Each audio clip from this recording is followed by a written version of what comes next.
ચાલો નમસ્કાર મિત્રો, આજે આપણે સીઈટી ની અંદર જે પરીક્ષામાં અમુક આવા સંકેતવાળા દાખલા પૂછાય છે કે star star star star plus star plus star બરાબર 300 થાય છે અને 0 પ્લસ અથવા વર્તુળ વર્તુળ પ્લસ સ્ટાર બરાબર 200 થાય છે। તો સ્ટાર પ્લસ વર્તુળ અહીંયા કેટલા થાય એનો જવાબ તમારે ગોતવાનો છે। તો પહેલા સૌપ્રથમ કોઈ પણ એકનું મૂલ્ય શોધવાનું। તેનું એકનું, ચાલો અહીંયા 3 સ્ટાર આપેલા છે અહીંયા કાઈ ન હોય તો આગળ 1 હોય, 1 અને 1, તો 3 સ્ટાર હોય તો કેટલા સ્ટાર થાય? 3।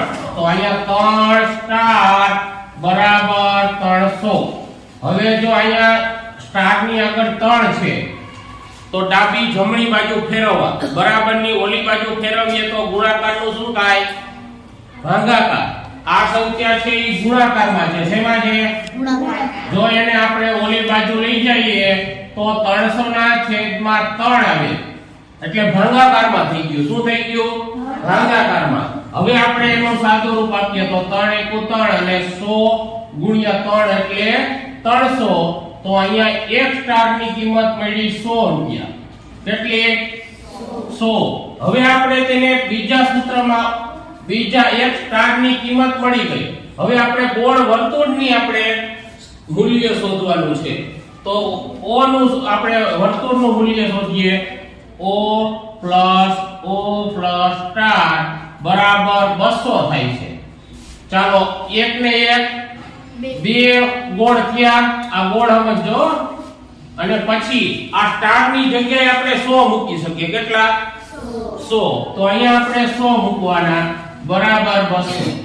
ચાલો આ ગુણાકાર સરવાળામાં છે 100, ઓલી બાજુ જવા દઈએ તો ગુણાકારમાં, સરવાળામાં હોય તો બાદબાકી, ગુણાકારમાં હોય તો ભાગાકારમાં। હવે આ 100 છે એ સરવાળામાં છે એટલે સામે જાય એટલે બાદબાકીમાં 100।